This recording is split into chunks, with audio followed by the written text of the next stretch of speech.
Welcome to the J&J Show. I'm Jeff, he's Jerry, and in today's episode, we're going to switch gears from the cryptid talks. Don't worry though, we will be getting back to that, and I think we're going to be going into some missing 411 stuff too. So we'll be getting back to those topics very soon. But as for today, we're going to switch gears and talk about the end of times because there have been a couple of developments in recent weeks in Israel that kind of seem to point toward signs that the end could be near. And I'm gonna kick it over to Jerry and let him bring you up to speed on those. Well, yeah, that's exactly right. It's how near we don't really know. It seems, to be perfectly honest, it seems like these events that we're going to talk about here are pretty definitive events.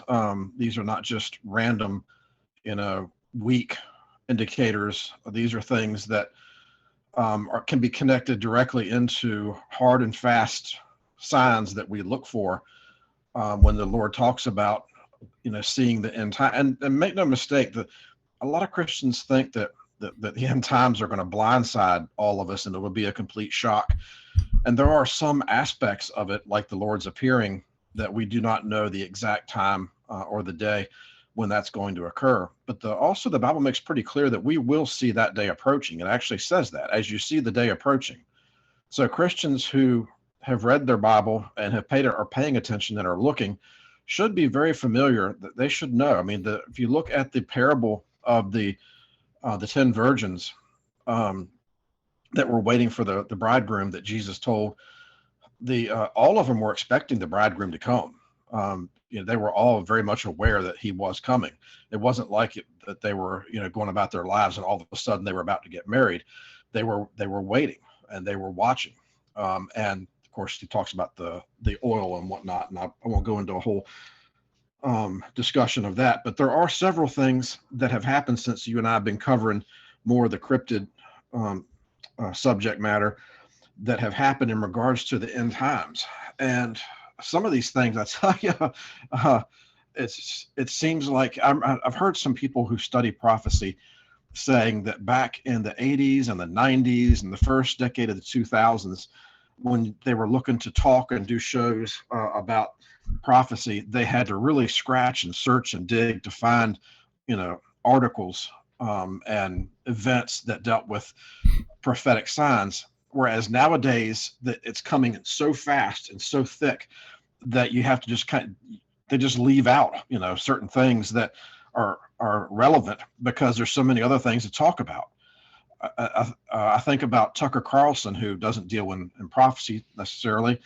He deals more in politics and current events, but he said just a week or so ago that there's so much going on right now in the news that large news events aren't even covered because there's so much else going on.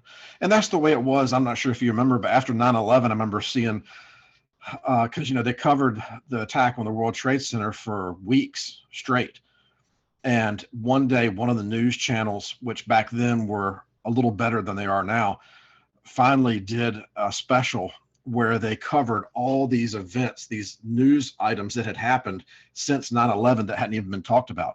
And there were bus crashes and robberies and fires and all sorts of things that had been going on that were big events that none of us had heard about because the news had been constantly 9/11 for weeks. And understandably so, it was a big deal. One of the first things I wanted to mention of these several things that came up was, and it's kind of funny in a way, it is, but it isn't, are these red cows, these red heifers. And they had 10 red heifers that they found in Texas. Apparently the Temple Institute in Israel, which is dedicated to getting the Jewish people ready for creating and building a third temple. They had approached a gentleman in Texas to find some red cows, perfectly red cows. For those who aren't aware, we're not going to go into a big thing about Jewish religion on this, although it's found in the book of Numbers, and it has to do with 10 red, or it doesn't have to be 10, but it had to be red cows, basically, that are perfectly red. They don't have any white hair or black hair or anything whatsoever. They're perfect red cows. And they say that there were, during the period of the first temple and the period of the second temple, that there were 9 such cows, heifers, that were perfect. And at the time they said when the 10th one is found, because I guess they don't come around very often, when the 10th one is found, that will bring the Messiah. And that the which for they're still waiting for the Messiah. And so it is significant now that we have 10 that have been found, and they've been actually week before last, they were sent to Jerusalem, and the Temple Institute was extremely excited. They can't just be perfect; they have to also be the proper age, which these are. They're all 1 year old, which means next year they'll be 2, which is the desired age. And they have to have never done any work or had anything put upon them, which is also the case. And so the Temple Institute said they're very excited. They said that basically by next year we will have a new Jerusalem, is one of the quotes that they put out. And something else, and the reason why you might say, well, why does it really matter about being a perfectly red cow? What difference does that make? And it has to go deal with basically their ashes purifying water so that the priest can purify themselves in order to minister in the temple. And without going into a whole big long thing on that, that's basically why that the red ones are sought after and have not been found until just now. They've been looking and looking and looking for a long time and have never been able to find any until they found these in Texas.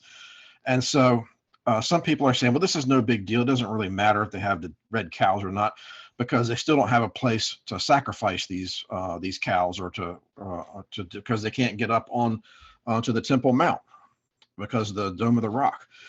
Well, that's true, but I would just say that the way things are going right now, I wouldn't make a lot of assumptions because if the people in Israel, the people in the Temple Institute are extremely excited about this, I think they know enough about whether they should be excited or not. And so I've heard some Americans just dismissing it all as, and there's not going to be anything. There may not be anything to it, but it is kind of a significant thing for us to keep our eye on. Even bigger occurred right on the heels of the red cows, and certainly much more substantive was that Israel, their prime minister Lapid, went before the UN, and for the first time ever, Israel has agreed to accept a 2-state solution to the Palestinian issue. And this is massive, absolutely massive, because Israel and the United States both have been adamant for a long time that there will not be a 2-state solution to the Palestinian issue, that the land belongs to Israel, and that if you give the Palestinians their own state within Israel or adjacent to it, then that means they can start forming alliances. And the next thing you know, you're going to have more Arab-Israeli wars like we saw in the 40s, a little bit in the 50s, and then again in the late 60s, early 70s. And so I'm not saying that's necessarily the case. Other people have said that's not anything to worry about. I'm not going to get into the whole thing of the Palestinian Jewish debate here. That's not really what this channel is about. But it is a big deal that the Israelis have said if we're guaranteed peace and safety by the world community, then we will agree to finally accept a 2-state solution. And that's one of the big things that brings the Lord's wrath in the end. And he talks about in Joel about the coming after, and I think maybe in Zechariah as well, about pouring out his wrath against those who have divided up my land. Because regardless of whether we think that it's Israeli land or Palestinian land or whatever, or the Lord considers it his land. And he does not think that mankind rates the decision to divide up the land that he has given to whom he wants to give it to. And so this is a big deal. And I don't know how long it's going to take for this. I can't imagine that this is going to take very long for them to give the Palestinians their own state, because you think the world has basically wanted this for a long time, decades, many decades. And Israel and the United States have adamantly been against it. Now we're saying, okay, we'll allow this. I can't think that it's going to take, but a matter of months, maybe a year to get this through. So that's two big events that we seem to have coming up next year. And then another big thing that occurred, obviously, was the Queen of England passing away. And this was a huge deal, not so much because the Queen passing away, but because of who the new king is. Because this guy made headlines last year when he was talking. I don't know if it was, I believe it was the UN he was talking to, although it could have been Davos to the World Economic Forum, the same difference. And he basically was saying that he believes that the way we need to address the climate change hoax, issue, is that we need a massive military style campaign, is what he said, in which the monies of all the nations are pooled together, and that with these resources at his disposal, he will be able to, and when he said his disposal, he wasn't referring to himself.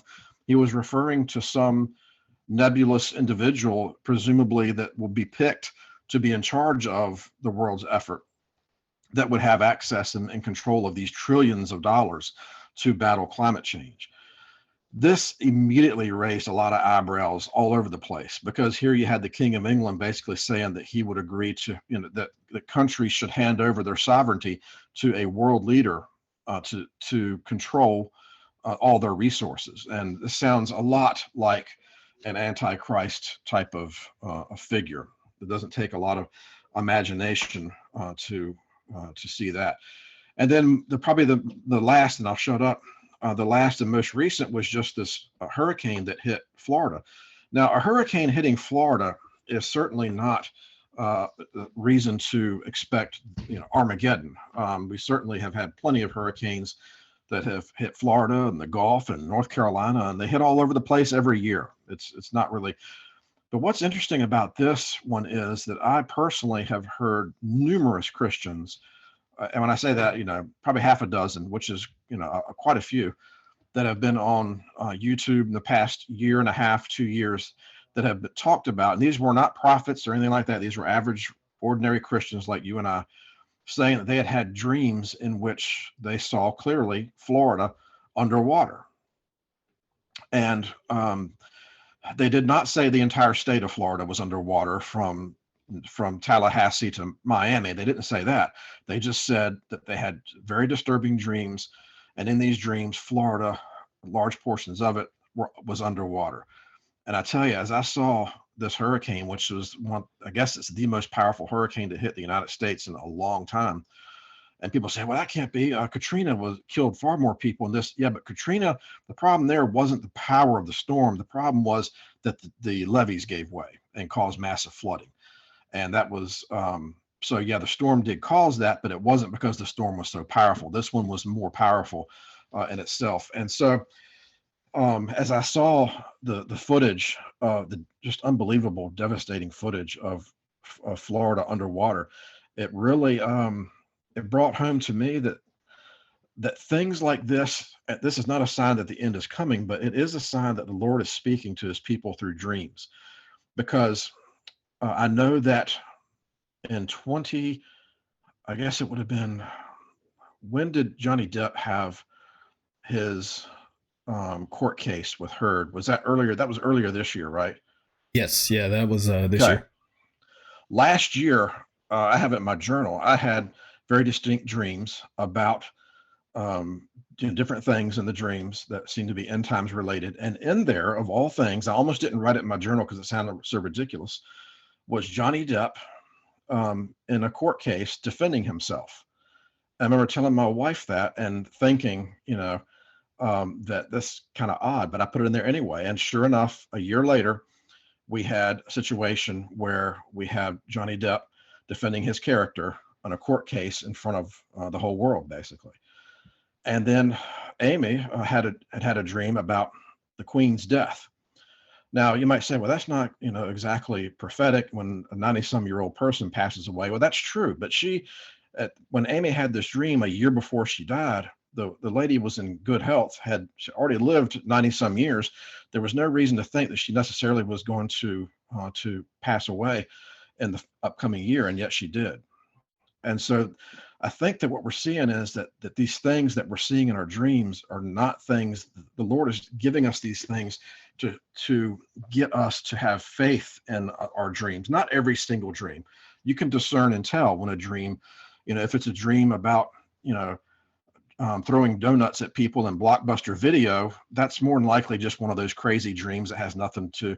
But when you wake up in a cold sweat and a dream seems very real, then you can take that and say, okay, this might be something different. And so I think that we need to start gaining a little bit more confidence in some of these dreams that we're all having. And that really says a lot, because the bulk of the dreams right now are rapture dreams, and they've been going on for at least 10 years, but they really ramped up starting in 2019, 2020, even right before the pandemic hit. And still every day you can go on YouTube and see, just every single day, more and more rapture dreams that people are talking about. What's a blockbuster? What's a Blockbuster Video? No, I'm kidding. Actually, there may be some there may be some people watching who don't know what it is. What's this place where you go and rent movies? It's not one of those things where you just click on the controller and stream it, Right. Going back to what you were saying about them waiting for their Messiah. Obviously, the Jewish people, they didn't accept Jesus when he first came, way back, 2,000 odd years ago. If he were to do, his second coming were to occur during this period of time, would the Jewish people accept him as the Messiah now? It's a great question, and we don't know. And because you're right, the first time as a group, the Jewish people did not accept Jesus. A lot of Jews did, obviously those that wrote the Bible and the disciples and all that, but the majority of them, as a group, did not. They rejected Jesus, which was almost by design in order to bring us the Gentiles into the fold. Because had the Jews accepted the Lord, then theoretically there would have been no need to bring us in as well. And that was a real blessing for us. But you have a lot of biblical scholars that debate as to whether the Antichrist will be Jewish himself and whether he'll be accepted by the Jewish people. And a lot of it gets back to whether some people see the Antichrist as anti, meaning that he's evil and against Christ, and others see the Antichrist as pretending to be Christ. And so there's all these different views that folks have. And I've noticed there has been a tendency from some scholars that if you don't pick the right perceptions here and the right procedures, you can be accused of being anti-Semitic, which I think that's really not a factor in this. I don't think anti-Semitism should really play a big role in whether you think that the Antichrist will be Jewish or not. I don't think personally that he will be from Israel. No, I think the Bible's pretty clear that he will come from an area that most likely is either Turkey or Greece or somewhere in that realm, but we don't know that for 100% sure. There's a lot of folks look at Mystery Babylon, the Antichrist, all these things, and have very much a European-centric focus. Other people look at it and say, no, we shouldn't think of everything being Europe. We look at that because we're part of the West and Europe is Western. The Bible is a Middle Eastern book, and therefore we should assume that all these things are going to be Middle Eastern in nature. As often is the case, I think both sides actually do have some good points. I think we do have to remember the Bible is a Middle Eastern book, very much so. But I think that some of the folks in stressing that have forgotten that even though it is a Middle Eastern book, Europe plays a very big role in that story. It was Europeans that officially condemned Jesus to death and crucified him on the cross. You can get into the debate as to whether or not they did it at the insistence of the Jews, I don't want to have that here because again, people get really worked up. But nevertheless, Rome was a European empire. The Jews at the time a lot of them spoke Greek. And the reason for that was because of another European empire, Alexander the Great, that had come through and had such an influence that most of the people in the Middle East at that time spoke Greek or Aramaic. And so again, you have Europe with a massive influence on the Middle East. So I think it is true that we can't assume that everything's going to come out of Europe. We have to remember that it is a Middle Eastern story in the Middle Eastern book, but we have to remember also that Europe has played a big role throughout. And why would we assume that all of a sudden Europe's not going to play any role in what's occurring in the Lord's second coming when Europe played a huge role in his first coming? So, I don't think that the Antichrist, I really don't spend a lot of time thinking about the Antichrist, to be honest. I certainly don't play, like the one guy says, the pin to tail on the Antichrist and try to figure out who he is. I just don't see the church being here and dealing with him a whole lot. And so just like with the two witnesses, I don't spend a lot of time obsessing about who the two witnesses are and what they're going to do, because I really do see that as being post-rapture. But certainly the Antichrist will appeal to Israel. He probably will offer some assurances to Israel. And we know for a fact that the most important end times event that is most notable, most recognizable, is when the Antichrist turns on the Jewish people and sets up what's called the abomination of desolation, spoken of in Daniel, spoken of in the Gospels. And he sets himself up in the temple, in the third temple, and he proclaims himself as God. And this coincides with his forces, whether they're military, paramilitary, whatever they may be, but they fall upon the Israelis and kill, the Bible says, about 2/3 of the Israeli population. They scatter them again. They sell them off as slaves, and about 100,000 Israelis managed to escape into the deserts of Jordan, it says. And there's a lot that goes on with a lot of that. But he clearly, whether or not he is beloved by the Jews, I don't know. I think time will tell. But we know for a fact that he will turn on them and devastate them with just an unbelievable attack. Did I say Antichrist? I meant yeah. Okay, sorry. What I meant to ask was Jesus.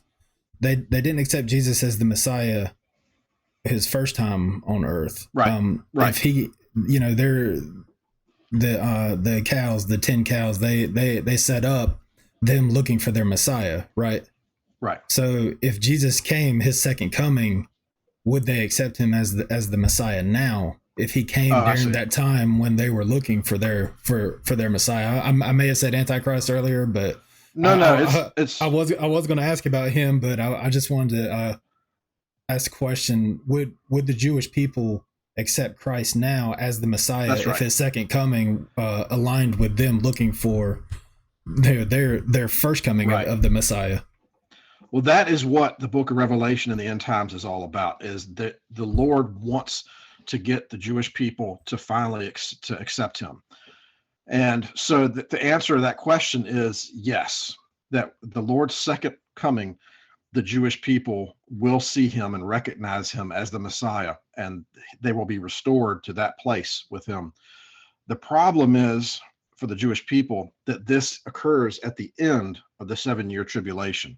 So what finally gets them to this place of accepting him is the horrible 3.5 years that occurs between the Antichrist turning upon the Jewish people and the Lord finally returning on the white horse with his armies. And so it's not going to be an easy process, and it's going to cost a lot of it. A lot of the people are going to be driven off. There's going to be a bunch of Israelis that are sold into captivity. There'll be a bunch in Egypt apparently that are captives, and so it's going to be another mess like we see in the Old Testament, where they're being scattered and killed and sold into slavery. and it says the Gentiles will trample the whole area underfoot. And so, yes, the answer to the question is they will accept him this time. The caveat of that is it's going to take the worst period in the history of mankind to get them in a position where they see that he is our Messiah. Mentioning the Antichrist, you said that you had heard someone say pin the tail on the Antichrist, like you're trying to figure out who it is now. Right. Obviously there are a lot of candidates out there. But, do you think he's on the earth now? Do you think he's here now? I do. You think he's yes. maybe not an adult version? I mean, I'm not sure how if he would age the same as Jesus did. Jesus aged like a normal person. Right. I'm guessing the Antichrist would too. So, I mean, sure. Could he possibly be a kid somewhere or a child somewhere? My personal opinion, and this is all we have, is that he is on the earth, that he is an adult, because I believe we're that close, really that close to it. I'd also, I don't know if it's anybody that we would recognize right now as far as a world leader, because this guy is going to be half, just the way the Lord was all God and yet all human. The Antichrist will be the same way. And he is not going to be 100% human. Some people say he'll be a Nephilim, and I think that's probably true, that he'll be part Lucifer, that Lucifer will dwell him, it says, and yet he will be human. So this is going to be a very strange individual.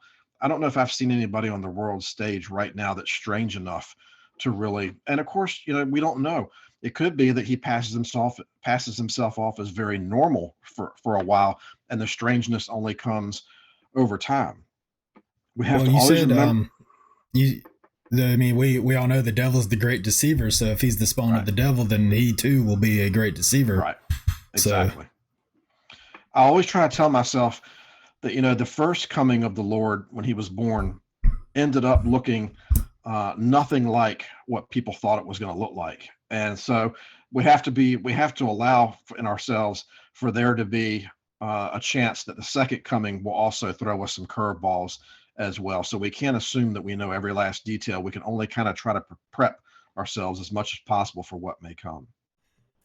So if you do believe that the Antichrist is here now and he's walking the earth and that he is an adult, which would signify, the enemy's plan going into effect, sooner rather than later, then that doesn't leave us a lot of time, right? I mean, the time is now to get right with the Lord, and we should have a sense of urgency going forward. I know that's one of the reasons why we started this channel, is because you and I kind of felt that sense of urgency and was put on us by the Lord to start this and to talk about things like that. So, that would mean that, our time is limited and it's time to start moving.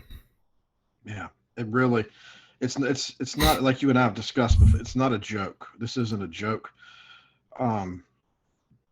There is so much to all of this.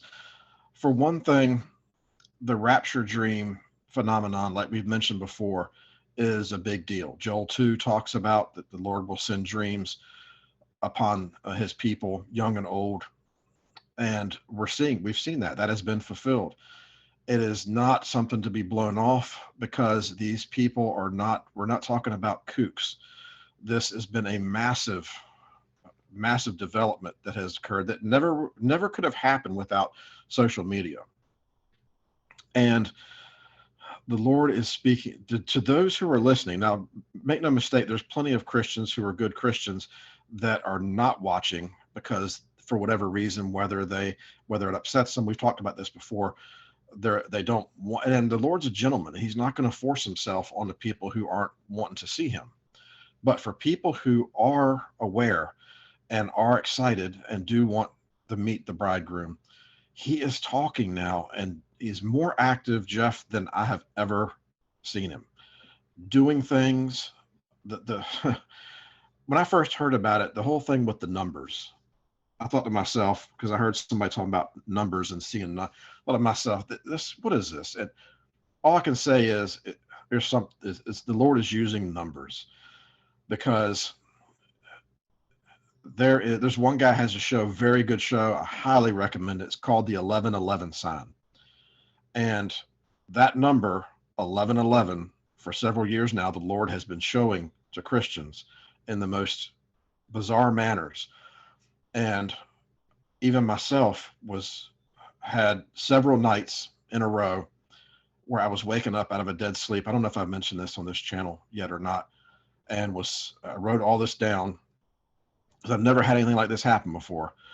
I wake up and look at the clock, and it was 3:33.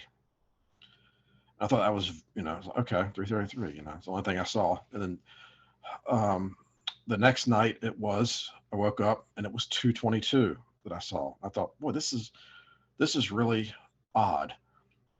And it happened again. I want to say it went back, and the next night it was actually 4:44. And I finally prayed to the Lord. I said, Lord, this is strange. I don't know what this is. This you? What is this that you're trying to show me?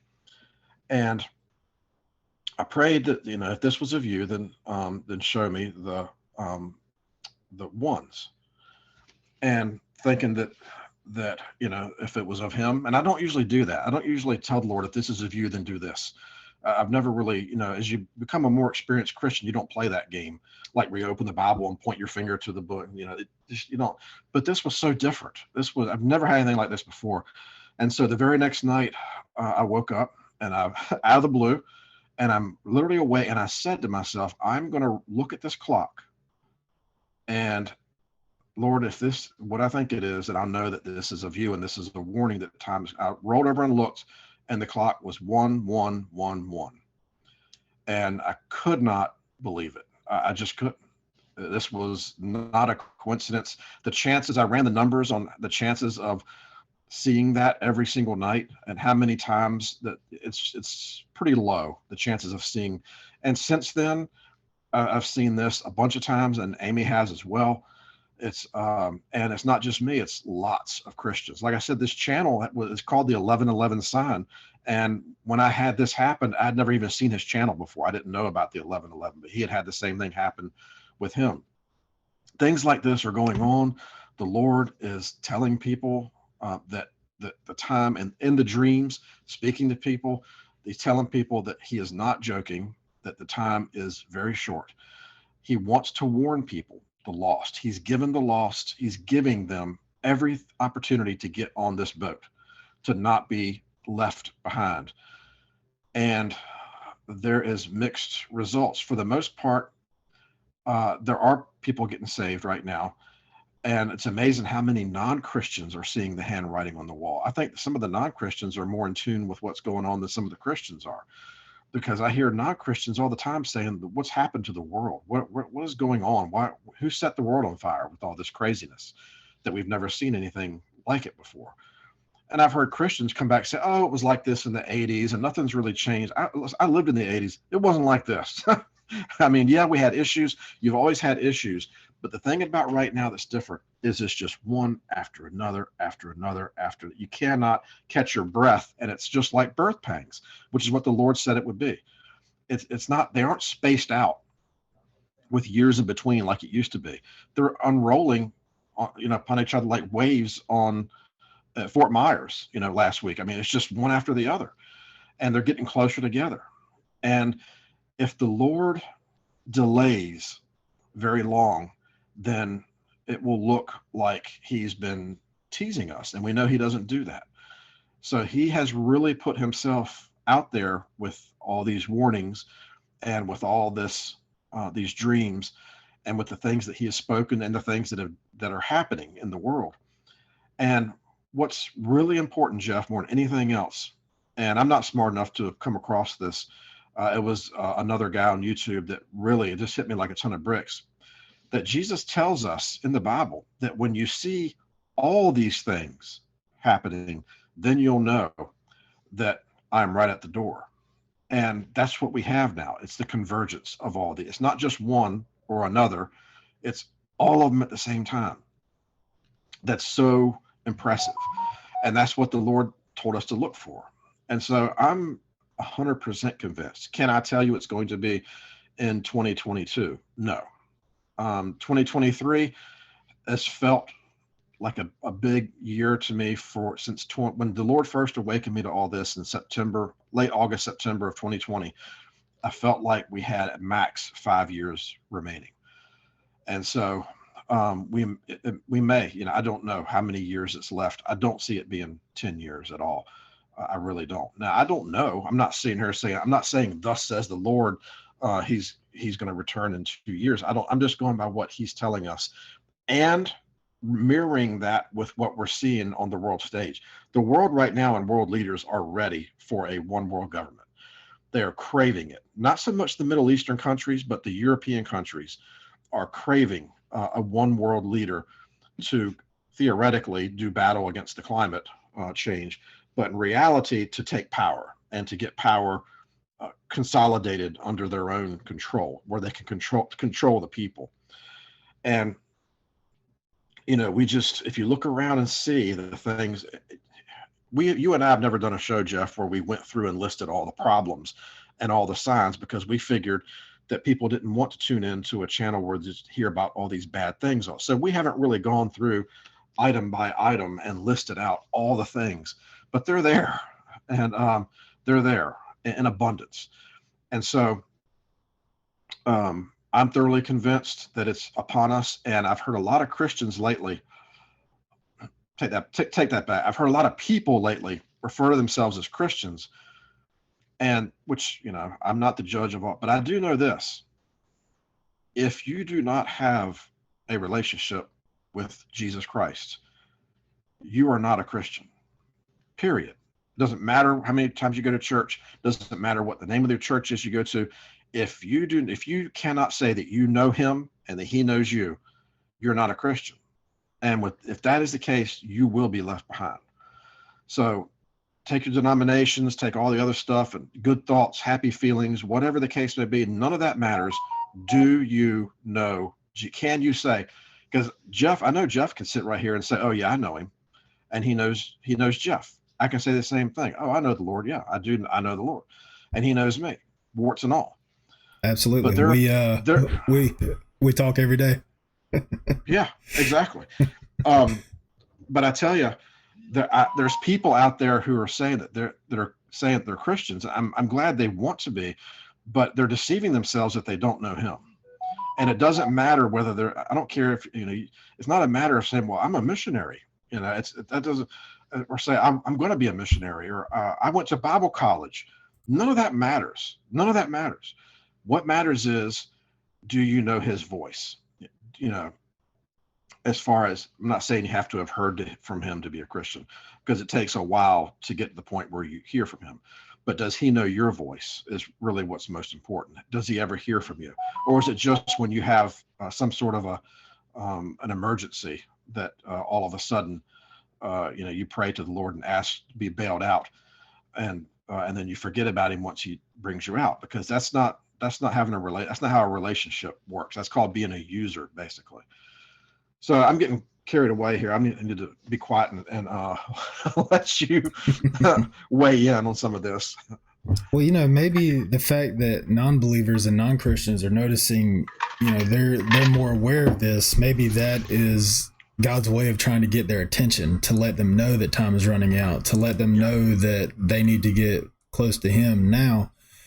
And, Christians, I'm not sure why they would, maybe they're not ready. Maybe they're not, they don't want the end to come yet. They don't want Jesus to come back yet. Maybe they're clinging to earthly things and desires and stuff. We've touched on that in previous episodes. But just to simply dismiss these non-believers when they come to them asking, what's going on with the world, they should take it as their opportunity to introduce this non-believer to Jesus and to God, and to try to get them on the right side of things before, the end, basically, before things start to happen, before it's too late. So too late. Exactly. So, if you're a non-believer and you're noticing what's going on in the world, maybe it's God trying to get your attention. Maybe he's trying to get you to come to him. And if you're a Christian and you have a non-believer come to you, it's the perfect opportunity to introduce them to God and to Christ and to save them, basically, to save their souls.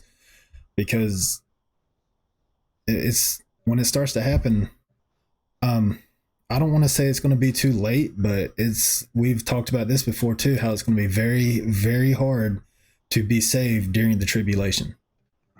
And I don't want to say basically impossible, but it's not going to be easy by any means. It's easy now. It's so easy now to ask Jesus to come into your heart, to accept him as your Lord and Savior. This is when it's easy. It's not going to be easy then. And maybe some Christians, I know we've talked about this before too, like they want to be around for the tribulation because they think they're going to be heroes or something. Now's the time to be the heroes. You don't want to be around during that time because we've talked about this before too. You're going to be dragged out of your home. You're going to be tortured. You're going to be murdered. Yes, it's not a time for heroes. The time for heroes is now. Save as many people as you can now. You don't want to be around during the tribulation, and you don't want to wait. Basically, is what I'm trying to say. Don't wait. Go out there and try to save as many people as you can. If you're a non-Christian, get on board now. Now's the time. It's easy now. It's not going to be easy when everything starts to go down. It's easy now. It's never been easier. It's always been easy. But it's especially easy right now. I mean, we've talked about this before too. There's a huge awakening going on right now, and I feel like I was a part of that too. Like God picked me. He came for me. He came and chose me, and let me know my purpose. And I feel like this is my purpose: is to be here with you on this channel, getting the word out, trying to save as many people as possible before it's too late. You've mentioned this before, actually you haven't mentioned this before. It was on we actually recorded this episode before, but we had some sound issues. But you mentioned, and this is something that you think points toward this being during our lifetimes, the rapture, is that I'll let you go ahead and explain, what God told you about being called up. Oh, sure. Yeah. I mean, it was plain as day. And I'm 100% positive. There's zero doubt in my mind because it was late August of 2022. So no one can say, well, you just started thinking this because there was this pandemic. This was 6 months after the pandemic, and 6 months had passed and I hadn't thought anything about the end times or whatnot. I thought to myself, boy, pandemic is kind of unique. We haven't had too many of those in my lifetime to that extent, or at least ones that had been covered that much. But the Lord, I remember I was just here. I don't even remember. I can't even say what it was. I just know it was an afternoon and I became aware that this was it. This is the real deal. These are the end times. The Lord is coming back. And the video that I sent to you, I don't know if you've had a chance to see that yet or not. I came across that, and that really just like catapulted my awareness. But yet, like so many other people, and you hear this all the time, I didn't want to be deceived, because the reason why a lot of Christians are hesitant to accept this, and they always reference back to the 80s, is because back then, I guess there were some people who claimed they knew the date of the rapture or whatnot, and then it came and went and didn't happen. And some people, I guess, went out and sold all their stuff, which the Lord never tells us to sell all of our stuff because the rapture is coming. But I guess there was some craziness that went on. And because some people were crazy back in the late 80s, that means that we're not supposed to take into consideration all the dramatic events that are occurring now, 30 years later. And that what happened in the 80s doesn't matter now. These are different people altogether. But I began to pray to the Lord and launched one of these campaigns. Like, it's good to do. If you really want to hear from the Lord, you got to launch a little campaign to hear from him, and where you seek him and you pray and you spend extra time listening. And I was doing this, and it's usually a couple weeks of doing this. I was getting up out of bed. He spoke very, very clearly and said, you will go up. And when he said that, I knew there was a pause, which is often the case with the Lord. There was a pause, and then he said September 9th. Now, instantly in my spirit, I did not think, oh, the Lord just told me the day that the rapture is going to occur, September 9th, because this actually occurred on, I want to say, September the 16th, I believe it was. So this was after September 9th. I don't know what September 9th means. I just know that what I heard was, you will go up, and September 9th. There was a pause. It says September 9th. And we believe, Amy and I believe, that September 9th is referencing the day that her parents got married, which was the exact same day in 1967 that my parents got married. So we believe that September 9th references the wedding, that's I will go up on the wedding day when the bride and the groom are brought together, which was the September 9th and it wasn't September 9th of different years. It was the exact same afternoon our parents, who didn't know each other, got married. And so I have zero doubt that it is going to occur in my lifetime. Zero doubt. I've been through enough of these rodeos to know that when the Lord speaks, it's going to happen, period. It will happen in my lifetime. I have no doubt about that. And, but I can't say whether it's going to be 5 years or 1 year or however many years. I do know it will catch people by surprise. And I do know this, that once it has happened, the earth is going to be a very dark place. It's going to be a very different place than it is now. It will change overnight. And like Jeff said, if you cannot find it within yourself to be a Christian now, I don't know what makes somebody think that they're going to be able to during the tribulation. Because the Bible does say that the Lord will send a deluding influence upon mankind so that they might believe the lie. So during that time, even the Lord's going to be sending a deluding influence, and then the devil's going to be deceiving the nations. So there's going to be a ton of deception, and the Bible indicates that those people who do get saved, or a lot of the lukewarm, are going to be left behind. Listen, people, like I said before, don't take my word for it. Read the first 4 chapters of Revelation and read it for yourself and see that is put there for a reason. And Revelation, I don't read that, I can't understand that. This is not the crazy complicated. This is Jesus talking to the churches and telling them that this is what's coming. And because you have been lukewarm, or because you have tolerated and he basically lets the churches know that you're going to be put through a test. And there is one church, the Church of Philadelphia, that is because they have kept his perseverance and have watched for him and kept the faith, the Lord says he will keep them from the time of testing, that time which will come upon the entire earth. And it says that he's keeping the door open, that no one can shut, but when it shuts, no one can open it. And that's referring to the rapture. And it's going to occur. And you read those 4 chapters in Revelation and ask yourself, which group am I in? Am I in the Church of Philadelphia, or am I in Church of Laodicea that tolerates idolatry? And because Jesus is being very frank throughout there. He's being very clear about what he wants, and that is relationship. And he says that those who are lukewarm, he will spew out. And you don't want to be lukewarm. And what is that? What's lukewarm? Well, somebody who doesn't spend any time with the Lord. Jeff and I on this channel have never told people that the number of days you've spent in a church is what gets you to heaven. It doesn't. Religion in and of itself is not what saves you at all. It is your relationship. It's the other R, relationship. That's the key.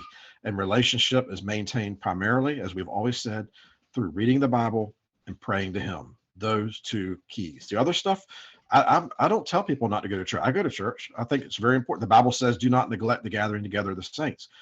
But when it comes to relationship, that is through reading the Bible and praying with him. And the church is very important, but people ought not to assume that is what gets them to know the Lord, because it doesn't. You cannot be a Sunday morning Christian and go to church one morning a week and never pray to him and never have and think that that you know him. It's not the way it works. We've said that before on this channel, so it's nothing new there. Now, going off topic for a second, you talked about how the Lord speaks to you, and then there's a pause, and then He says something else. I can't tell you the number of times that He has spoken to me, and I've learned to wait for that pause, and I've learned to wait for the second part of that message, because it always comes. Yeah. I hear Him speak to me, and then when it first started happening, I would immediately jump into, what does this mean? And I would start thinking about it, and then the second part of the message would come, and I'd almost miss it. Because I was so focused on the first part and trying to figure out what it meant. But yeah, you're definitely right there about the pause, because there's definitely a pause. His messages when He speaks to you normally come in like that, in like two parts, maybe even three. Excuse me. I've had some parts come in or some messages come in like 3 or 4 parts. So wait for the pause. Yeah. I never forget, in church one time, I was going through a real rough period. This was way back in 2003. And the Lord spoke very clearly and said, I've seen what the enemy's been doing to you. And then there was a pause. And He said, I'm going to bring you out of this. Actually, it was just the opposite. It was, I'm going to bring you out of this. And there was a pause. And He said, I've seen what the enemy's been doing to you. And of course He did. I mean, He's good to His word. Obviously, if the rapture is going to happen soon, if the second coming is going to happen soon, there are a lot of people who haven't, a lot of young people, and they haven't really experienced life, and they're just starting to live their lives. What would your message be to them? They probably, obviously, I don't want to say they're not ready for it. They might not be. They might be spiritually prepared, like have a relationship with Jesus, and they're ready in that aspect. But there's part of them that's like, I'm so young. It's going to end now. I'm just starting to live life. What was your message be to them? I know that I'm very sympathetic with that, because I felt the same way when I was their age. What really the key to this is, and a lot of Christians, the wife and I were talking just the other day about Christians talking about, soon there's going to be the end times and the rapture, and we'll go to heaven and be in heaven forever. That's not what the Bible says. The Bible is very clear that what's about to occur is not the end of the world. It's often said that it's the end of the world, but it's not the end of the world at all. It's the end of the age. And what's going to happen is that the Lord, when He returns, is going to set up His millennial kingdom. And Revelations talks about it. Isaiah chapter 11. It's in the Bible. The Bible talks about the millennium more than we realize, but it's not in there as much as some other things. Isaiah chapter 11, Micah, I want to say it was chapter 4, and a whole bunch of other small individual verses cover this 1,000-year period. And basically, it's a period where Jesus is in charge of the world as the way it should have been. It's a very exciting time that Christians should, if they knew about it, they would be thrilled about the millennium period. I know I look very forward to it, because it'll be a world without the devil tempting people. It'll be a world without fear and sorrow. It'll be, we don't really know. We know there will be 2 types of people. And on the millennium, there'll be Christians, which will be us in our glorified bodies, the same type of body that Jesus had after He rose from the dead, which is a glorified, perfect body. We know that a lot of what we go through now, the reason why the Lord tries to develop our character, puts us through trials, is because we're going to serve Him basically during this millennial period. Christians are going to wind up being His administrators that are helping during that time to basically run the earth. And so it's the things that we go through now is not just because the Lord likes to torture us or torment us. It's to develop character that we will be using, wisdom, if you might say, endurance, patience, all these things that we will be using during this millennial reign. And it's so I would tell the young people that not to fear, that you're not going to miss. You're never going to miss out on anything good because you all of a sudden got to spend time with Jesus. It's just not going to happen. It seems the millennial period is going to be very much like the current period. There will be, there's going to be, still will be death, for the second class, the other class of people who are not necessarily saved. We don't know who's going to make up this group 100%. Some people have said that it's those who survive the tribulation, and it could be. I don't. There's not a whole lot of people who are going to survive the tribulation, so we just don't know who's going to make up the bulk. But we do know there will eventually be a lot of people at the end of this 1,000-year reign, and there'll still be marriage, there'll still be families. So all I can say is, and I did have a dream one time years ago that was very odd. It was very brief, but it was, I believe, during this millennial period, and it was very simple. I was in a mall of all things, walking through a mall, and I was aware that there wasn't any of these things, that there was no sorrow. I remember seeing a woman and her daughter walking, and it was very normal. It wasn't like, you know, um, everyone looked different or was dressed different. It was very much, but in this dream there, I remember being very impressed when I woke up that there was none of the things that this current age has that are bad. It was and it seemed as if I was in a different part of the world, but it was a very positive, exciting dream. It was very brief, very, like a flash. Didn't last very long at all. And but I knew that it's going to be a very good period. It is. It's something that if Christians knew more about it, they would be very excited. It says that animals that children, when you don't have to worry about poisonous animals, that children will be able to play, on by the snakes hole, and not have to worry, or play with the lions, and not have to worry about being harmed. And it says that he who dies at the age of 100 will be considered accursed. So we know that mankind most likely will go back to living these very long life periods like they did in the Old Testament before the flood. And it's just going to, but make no mistake, for the Christian, for the person who is saved now, there is no more death. That's it. Nobody's going to be dying in the millennium. That's born again Christian. Death is done away with. And so I don't want anybody to get remotely confused about that and think, oh my gosh, am I going to die? No, you're not going to die in the millennium. The Lord has given us eternal life, and the millennium's just part of that. In your explanation of the 1,000-year period, you mentioned, like, you bring up some interesting questions, and I'm sure some people watching this will have the same questions I'm about to ask. So that's why I'm going to ask them. You said people who die at 100 years will be deemed unlucky. Yeah. Is the millennium, when Jesus reigns on earth, is that different than eternity, or is that the beginning of eternity? Is that the beginning, or like kind of like a prologue to it's yeah, I mean, it is go ahead. it is different. It's at the end of this 1,000-year period. It says that the devil will be released again for a short time to deceive the nation once again. And it seems we don't know how long it'll go on, but there'll be another.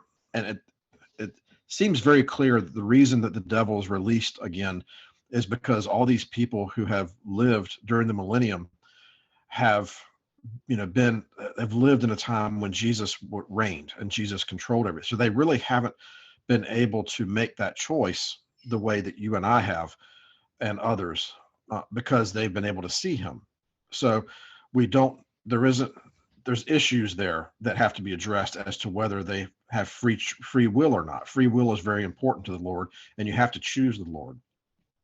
And so the devil will be released at the end of the millennium, and there will be a rebellion. Apparently, a lot of people will follow the devil and be very rapidly dispatched and done away with by the Lord. It makes it very clear that Christians and whatnot will be in the Lord's camp and will be protected. And it doesn't seem like it'll be much of an affair for us. It'll be mostly a trial, and almost like another end times period for those individuals who have lived during the millennium, who were not part of this current age.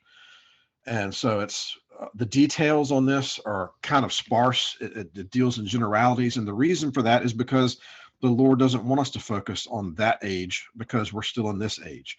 But he does give us hints in order to let us know, and that a very good period is coming, and it's going to be amazing. It's going to be joy, and it talks about different aspects of life during that. There's not a lot, just little clippets about each man will be able to sit under his tree and enjoy the fruits of fig trees and whatnot, and the beating the swords into plowshares. That's referring to the millennial period, and so that there won't be any war anymore, and it'll be a far superior, far more happy time than the current age has been with warfare and sickness and whatnot. And largely, a lot of this will be because the devil will be bound with a great chain that Revelation talks about. Now, after his rebellion at the end of the millennium, that's when he is taken and thrown into the lake of fire, which burns forever and ever. And all the people who are lost will be thrown into the lake of fire as well. Everyone that's in Hades, and they'll be thrown into the lake of fire. And at that point, it describes what I personally believe. It talks about the city coming down to the earth, the New Jerusalem. And I feel very strongly that this is heaven coming down to the new earth, and there will be a new earth. Because if you think about, the Lord told us he was leaving to prepare us a place. So the Lord has been working to prepare Jeff a place in heaven that is exactly what Jeff would like to have. And some people who have had these near-death experiences, or even had a death experience and gone and seen the place where the Lord had prepared. I've heard some people talk about having a place like an apartment along the street, and just loving just being able to see it, and the Lord showing it to them. Other people who may not like the city as much, their place was out in the countryside. But the Lord has spent a lot of time making these dwellings for us to live in. And it wouldn't seem right for us to go to heaven for 7 years while the tribulation is going on, and then all that be scrapped. That doesn't seem. The Lord spent all this time making these perfect, and then we're going to come down for the millennium, and all the perfect place that the Lord had made for us is all gone away. I genuinely believe what happens is, after the millennium, heaven is brought down to earth. The city that's talked about is what Jesus had created for us to live in. And because the Revelations talks about this in some detail, as much as you can get in just a couple chapters. But one thing's for sure, it's going to be nothing but joy for the Christian. This is the trial now. This is the time. This is, and I'm not trying to say, like we talked about last week, for as far as tribulation goes, still in this country, Christians are not being put to death for our beliefs like they are in Iran or North Korea and other countries, China as well. And so as far as physical trials go right now, we still in the church in the West have it pretty easy as far as that goes. But as far as pressure goes, which tribulation is described as pressure, we are undergoing a lot more trials now and persecution than we did in the 1980s or the 1990s. And it is difficult every day. If you're a genuine Christian, it is difficult to live in this time, because if you don't feel like Lot, the Bible says Lot felt his righteous soul tormented day after day with the lawless deeds of the people in Sodom and Gomorrah. If you don't feel any of that, if you're okay with how this country has gone and the things that go on in this country on a regular basis now, that's not good, because any normal Christian who has the Spirit of the Lord in them is greatly vexed by what is going on. And it's because it's not of the Lord. I can tell you that there's a tremendous amount. We are definitely approaching Sodom and Gomorrah type of standards. And so approaching or already there, because it really seems like, and I wish I could take credit for this. I listened to another channel on YouTube. It's not a Christian channel, but he often refers to this world as Sodom and Gomorrah 2.0, as we are living in the second coming of Sodom and Gomorrah. And if you pay half attention, then that does seem to be the case. So yeah, in some ways, I do admit that I was hearing the other day where they have actually, some of the ancient texts talk about Sodom and Gomorrah as having tables set up to abuse people. If you can connect the dots there as to what that might be referring to. It was also known as having very corrupt judges, and so the judges were extremely corrupt in Sodom and Gomorrah.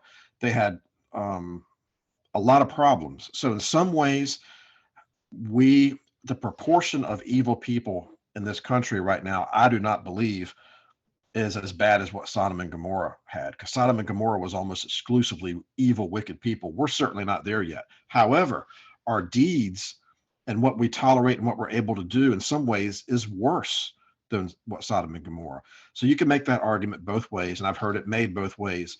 I think that it's safe to say that our ancestors would be aghast at what is going on in this country right now. I mean, they just wouldn't believe. My dad, who passed away in 2006, wouldn't believe some of the things that are going on in this country right now. I was just about to say, not necessarily just our ancestors, but those who passed away, 5 to 10 years ago would be turning in their graves right now to think about what's going on in this country or in this world. Insanity, absolute insanity. Yep. Yeah, no, I didn't mean to call to suggest that people are as evil, like that we're all evil like Sodom and Gomorrah. I just meant the state of the world is kind of moving in that direction as to what society allows and what we tolerate now. No, definitely. Was there anything else you wanted to add? I think that might be a good place to stop.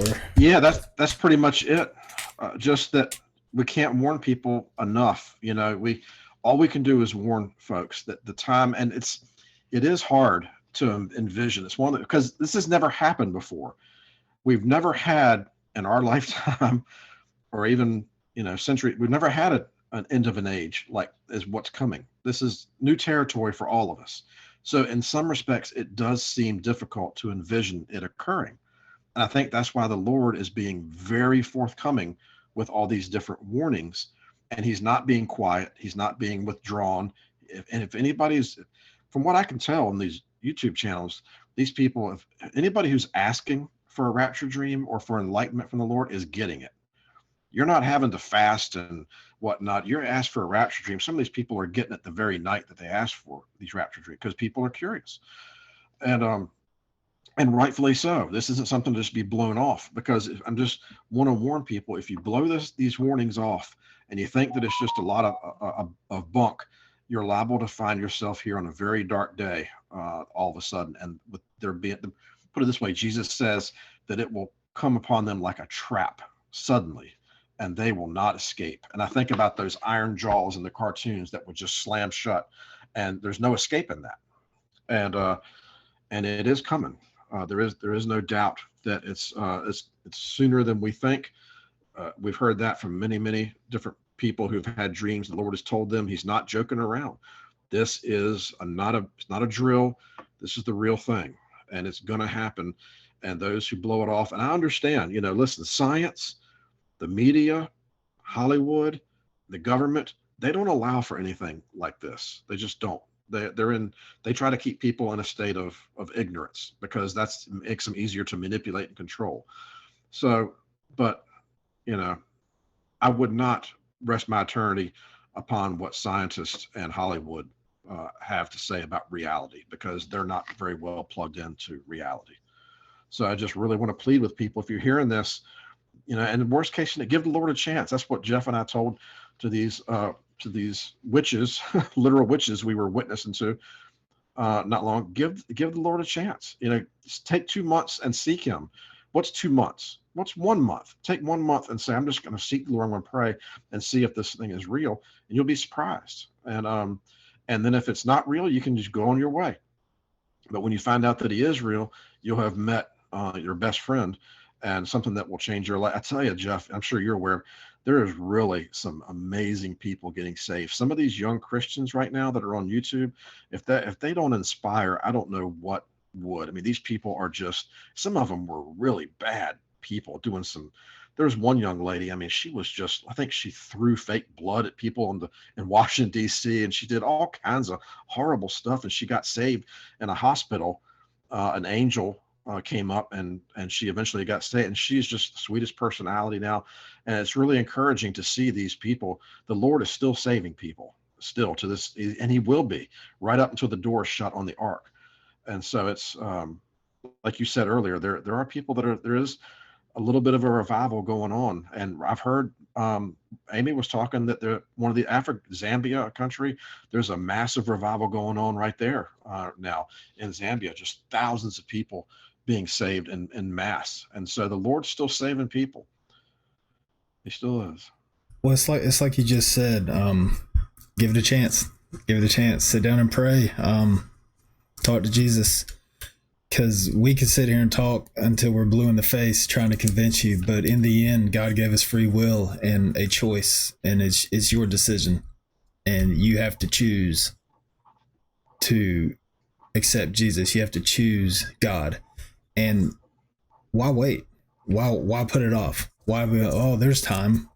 There might not be as much time as you might think there is. So, why not do it now? Why not go ahead and take that step? Why not go ahead and make that choice? Give it a chance. Like Jerry said, once you do, there's I wish I could remember the book and the verse, but Jesus talks about knocking. And Revelation. Yeah. I think there's somewhere else. Maybe it is Revelations I'm thinking about, but I thought there was another somewhere else. He talks about knocking, and whether or not you answer that door is up to you. But if you do answer that door, it's like Jerry just said, you'll be opening the door to your new best friend, and it's indescribable. I don't even want to try to put it into words because I cannot do it justice. I'm not sure anybody could. You just have to experience it for yourself. The feeling that the overall changes in you, and like I said, you can't really put it into words, but the way that He changes you, he'll do it. He will change you. And I think Jerry can explain this because he's explained it to me before. I'm pretty sure he's talked about it on this show before, but do you want to go ahead and explain that, Jerry? Yeah, it's basically, to get saved, you accept that the Bible says he who believes, you just tell the Lord, you don't have to have a priest. You don't have to have a big orchestra there playing or trumpets. You just sit in a chair and tell the Lord that you believe in Him and His sacrifice and what He did on the cross, and that you need that because you're a sinner. You need that price that you cover your sin, and that you believe that He did that, and you invite Him into your life. And it's as simple as that. That you don't have to. A lot of people don't do that because they don't want to come to the Lord. I know an individual who is in this position. For years, he's been saying that he's not ready yet.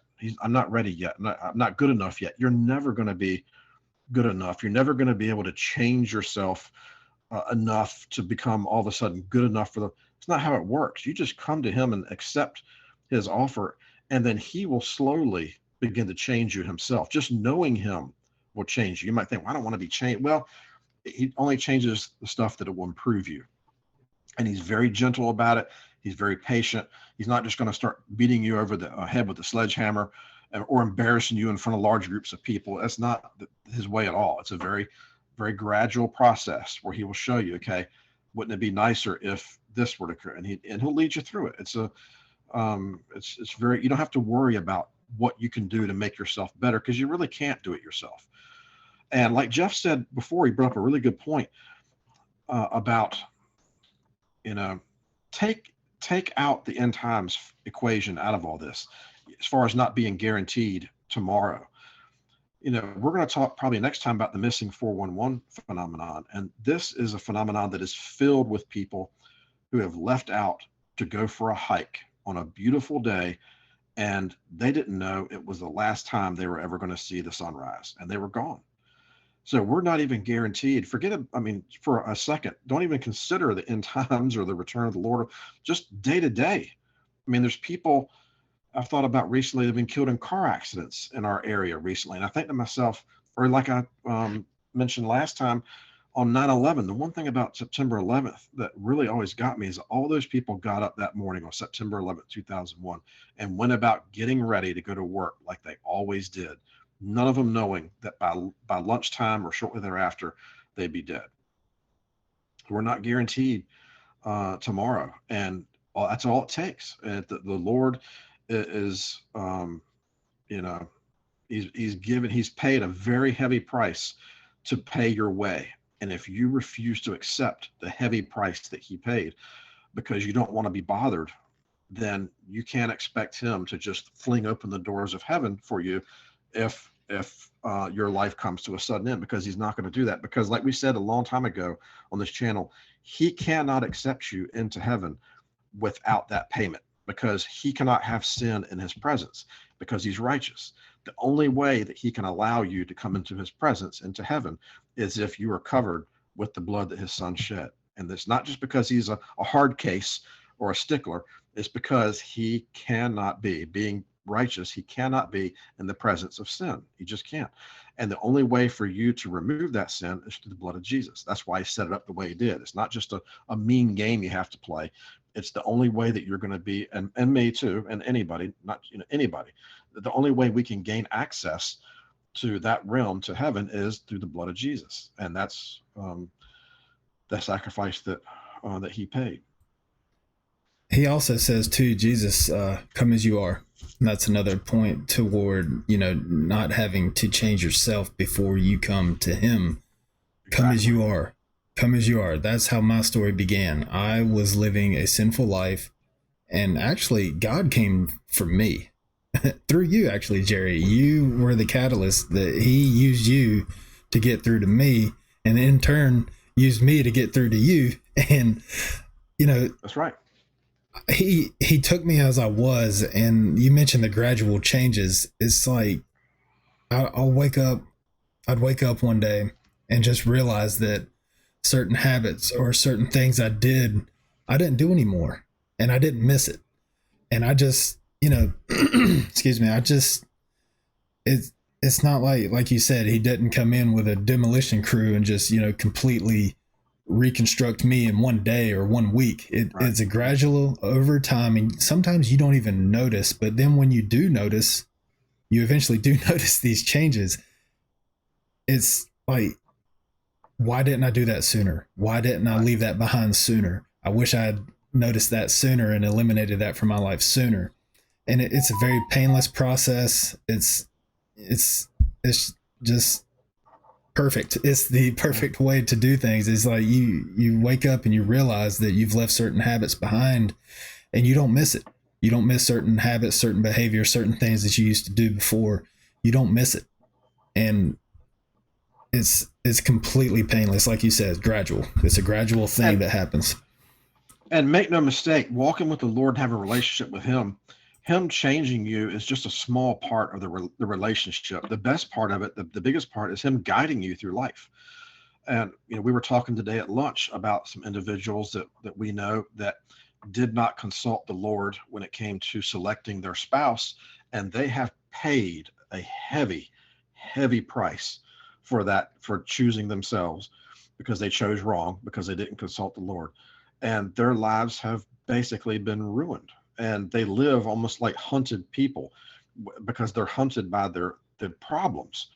Their problems are daily problems that they have because they did not consult the Lord and did not allow him to lead them to the spouse that he wanted for them.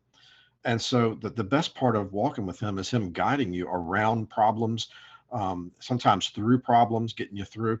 But the him changing you part is just a small, very small portion of what knowing him and walking with him is about. You'll notice it happening, but the part that really is the most exciting is the guidance that he gives you, and then the day-to-day, the help, the bailing you out day-to-day, prayers you ask for, everything from major sicknesses to getting a parking spot.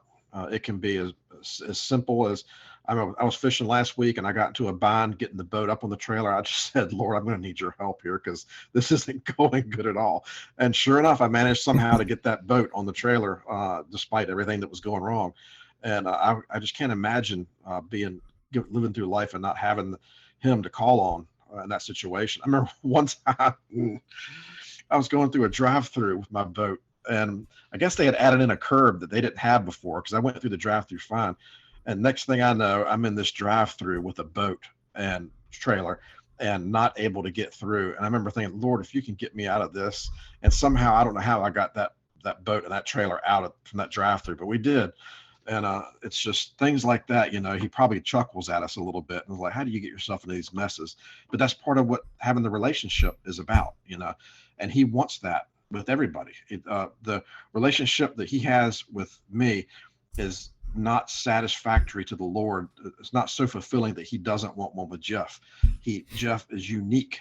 Every person he has is unique, and therefore he wants just as much of a relationship with that person, with every single person, because we're all different and we're all valued.